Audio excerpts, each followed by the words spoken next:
గౌరవనీయులైన ప్రధానోపాధ్యాయులు గారికి, ఉపాధ్యాయులకు, ముఖ్య అతిథికి మరియు ప్రియమైన విద్యార్థులకు ముందుగా స్వాతంత్ర దినోత్సవ శుభాకాంక్షలు.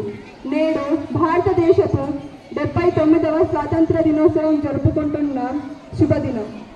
భారతదేశపు చరిత్రలోనే మర్చిపోలేని మరుపురాని రోజు.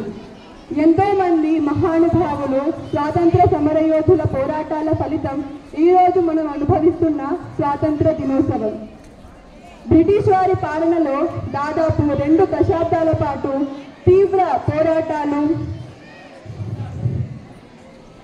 సంఘర్షణల మధ్య జరిగిన అనంతరం మన దేశానికి స్వాతంత్రం లభించిన రోజు ఆగస్టు 15, 1947.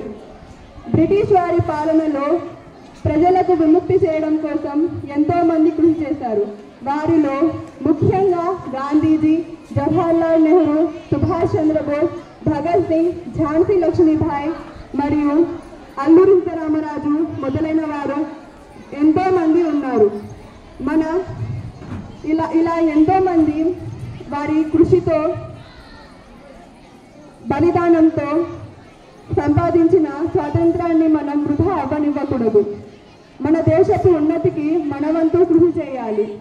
విద్యార్థులుగా మనం మన బాధ్యతలను నిర్వర్తిస్తూ రేపటి పౌరులుగా మన దేశాన్ని అన్ని రంగాల్లో అగ్రస్థానంలో నిలబెట్టేలా కృషి చేయాలి. ఇదే మన స్వాతంత్ర సమరయోధులకు ఇచ్చే ఘన నివాళి. జై హింద్, జై భారత్. ధన్యవాదాలు.